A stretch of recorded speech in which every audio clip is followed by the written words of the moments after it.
lot of what we do is IT-enabled relationshiping. We optimize how often we call you so that we can shrink our purchase frequency cycle. We give you frequency programs, try to get you to buy more. Sometimes we deal with you. Sometimes we bribe you. Sometimes we lock you in with a contract that you can't get out of. Sometimes we give you a membership card. So, is that a relationship?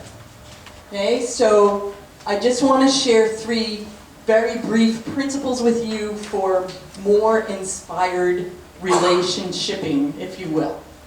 And the first principle is building from the idea that a relationship, has 2 entities in it, right? The person and the company or the brand. And the first principle is you cannot know the relationship unless you know the people and the role that the brand plays in their life. Where do we enter into it? We as marketers tend to think it's all about us. It's about the brand. No, it's about their lives. And if you're lucky, into those lives you will come as a brand. So this is for a particular brand, and we just said to people, bring in some pictures that represent what this brand means to you. So person number 1 brings in these. Person number 2 brings in these. Person number 3 brings in those. Same brand, very different sets of pictures. The brand is Starbucks. And the reason there are very different sets of pictures is because these 3 people are living very different lives. And what they need from the brand is different depending on who they are. So this particular person is a ladder climber at a major corporation. Starbucks in that person's life is about a race to the finish line. It's about being in a rat race in a gerbil wheel, about going fast and once in a while getting the chance to take a break because tomorrow you have to run for the next promotion.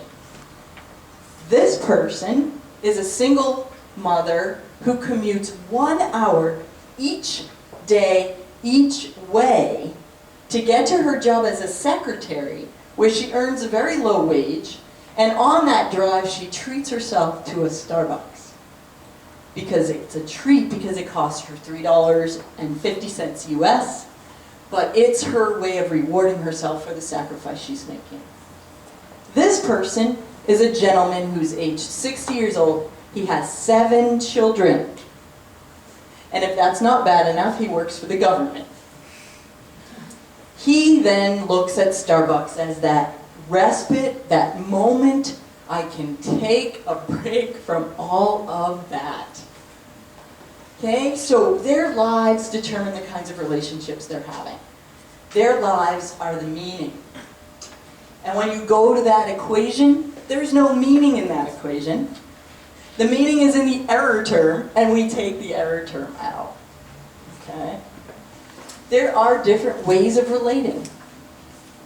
And if you're going to have different people having different ways of relating, then you better manage them differently.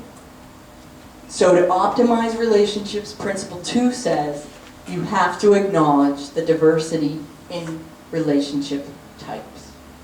There are lots of kinds of relationships that people can have with brands besides friendships, besides marriages. How about secret affairs?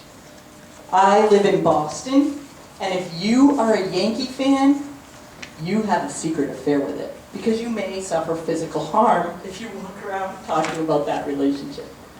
We've interviewed people who have secret relationships with Walmart because they don't want their friends to know how much they use them. We've seen people talk about being Sex and the City addict, but you don't want to talk about that either, because what does that say? Secret affairs. Brand flings, my personal favorite relationship. Underrated relationship, a fling. A fling doesn't last forever. But my goodness, we're in the world of fashion in this building.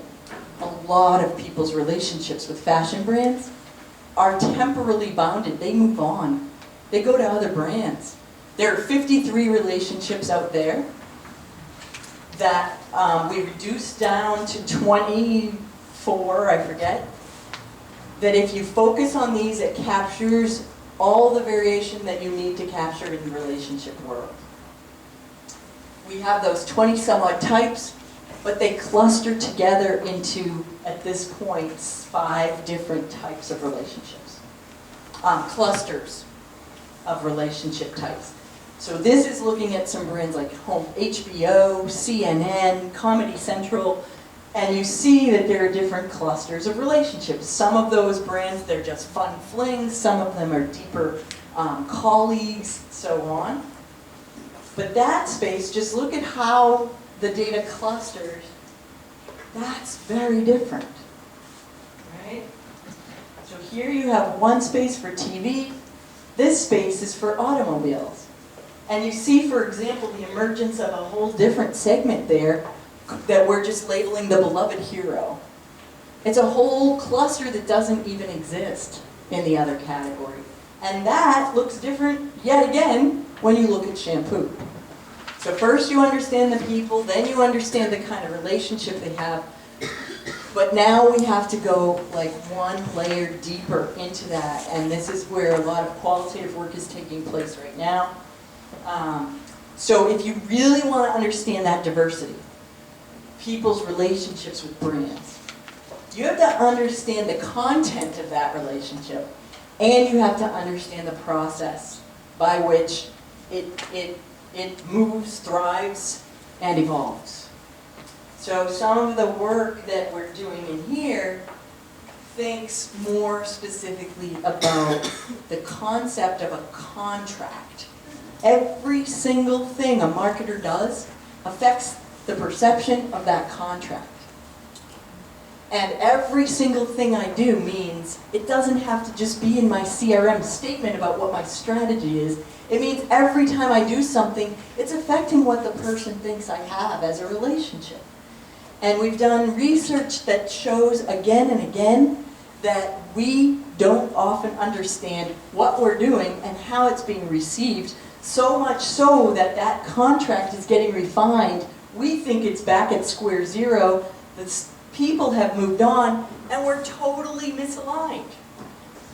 A long time ago, I wrote an article preventing the premature death of relationship marketing. And I'm bringing it back here because I don't know if we've transpired beyond this.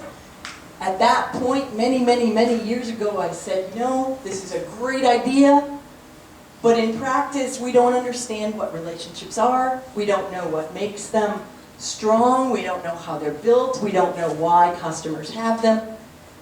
And I don't know if even today we do. If we can think about the people, if we can be true to the types, and if we can be attentive to the fact that relationships take two, and that we are constantly affecting them, we can do better. So thank you very much. Thank you.